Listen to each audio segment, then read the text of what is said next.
حکومت پاکستان نے ایک کمیٹی بنائی ہے، پیغام امن کمیٹی، قومی پیغام امن کمیٹی حکومت پاکستان، جس کا مقصد ہے کہ پیغام پاکستان کو، جس کے اوپر 14,000 علماء کے دستخط ہیں، امام کعبہ کے دستخط ہیں پیغام پاکستان پہ، شیخ الازہر کے دستخط ہیں پیغام پاکستان پہ، امام مسجد نبوی کے دستخط ہیں، اور اس میں پاکستان کے حوالے سے چیزوں کو طے کر دیا گیا ہے۔ آج سوال، جہاد اسلام کا بنیادی رکن ہے، اس سے انکار نہیں ہے، لیکن جہاد کے جو ضابطے ہیں ان کے اوپر شریعت کے مطابق عمل ہوگا تو وہ ضابطے ہیں۔ کیا بے گناہوں کو قتل کرنا جہاد کہلا سکتا ہے؟ مسجدوں میں بم دھماکے، امام بارگاہوں میں بم دھماکے، چرچوں میں، بازاروں میں، جسے جہاد کہیں گے؟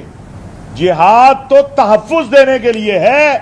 اور جب اہل اسلام نے علاقوں کو فتح کیا تو وہاں کے لوگوں کو اپنے مسلمانوں سے زیادہ تحفظ کا احساس دلایا۔ یہی تو میں ہمیشہ یہ بات کرتا ہوں کہ ہم بڑے بھائی ہیں، پاکستان کے اندر جو غیر مسلم رہتے ہیں ان کو تحفظ فراہم کرنا، جہاں ریاست کی ذمہ داری ہے وہاں ہماری بھی ذمہ داری ہے۔ اگر کوئی شخص فرد واحد کوئی گڑبڑ کرتا ہے تو اس کا ذمہ دار پورا معاشرہ تو نہیں ہو سکتا، پوری سوسائٹی تو نہیں ہو سکتی۔ لیکن آج بھی میں دیکھ رہا تھا کہ کھلونا بم، یہ جس وقت سوویت یونین آیا تھا نا، تو اس نے یہ کھلونا بم بنائے تھے جو افغانستان میں اور ہمارے قبائلی علاقوں میں پھینک دیے جاتے تھے، بچے بیچارے اٹھاتے تھے۔ یہ ہم نے اپنی آنکھوں سے دیکھا ہے۔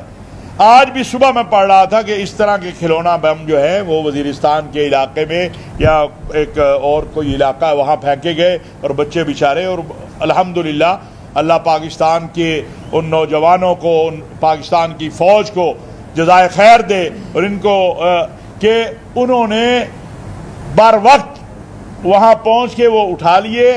ایک دو بچے زخمی ہوئے، باقیوں کی بچت ہو گئی۔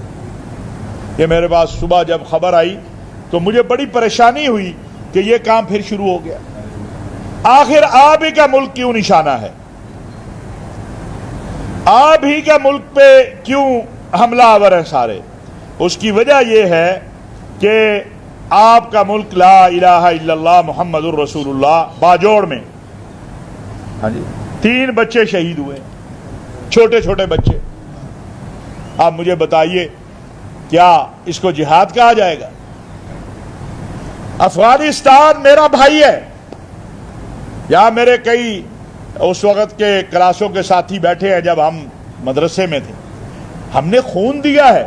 کاش آج مولانا جلال الدین حقانی ہوتے، مولانا یونس خالص ہوتے، یہ اکابرین ہوتے تو ہم اپنا مقدمہ لے کے جاتے۔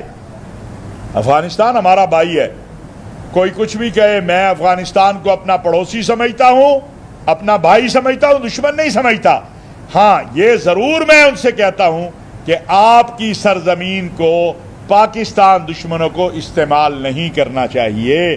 آپ کی سرزمین سے کوئی آ کے میری مسجد میں، میری امام بارگاہ میں، میرے بازار میں، میرے محلے میں دھماکہ نہ کرے، اس کا آپ کو خیال ہونا چاہیے، اور میرے ملک سے جا کے کوئی آپ کے ملک میں کچھ نہ کرے، اس کا مجھے خیال ہونا چاہیے۔ یہ تو کوئی عیب کی بات نہیں ہے۔ کہتے علماء بات نہیں کرتے۔ علماء، میں نے کہا علماء تو بات کرتے ہیں بھائی، اور کون بات کرتا ہے؟ علماء ہی تو بات کر رہے ہیں اس دہشت گردی کے خلاف، علماء ہی تو کھڑے ہوئے ہیں۔ سب سے پہلے خودکش حملوں کے خلاف فتویٰ پاکستان علماء کونسل نے 90 کی دہائی میں دیا تھا۔ آج الحمدللہ پیغام پاکستان کی صورت میں جو آئین پاکستان کے بعد ایک متفقہ دستاویز ہے وہ آپ حضرات کے پاس موجود ہے، اور اسی کو لے کے ہم نے آگے بڑھنا ہے۔ وہی اس ملک کو اس کی اصل منزل جو ہے اسلامی ریاست، خلافت راشدہ کا نظام، اس تک لے کے جا سکتے۔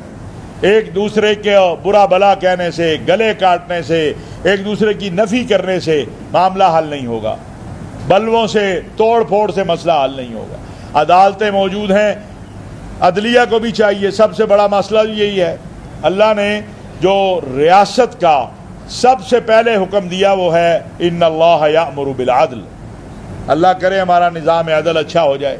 تو یہ چند باتیں آج اس لیے کی ہیں کہ ہمیں اس مشن کو لے کے یہ بڑے بڑے حالوں میں نہیں، اب ہر مسجد سے یہ آواز اٹھے گی کہ اس ملک کو سلامتی چاہیے، اعتدال چاہیے، رواداری چاہیے، مکالمہ چاہیے.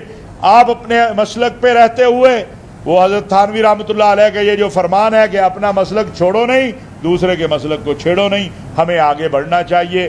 یہی میری چند گزارشات ہے. کوئی سوال کرنا چاہیں تو بسم اللہ.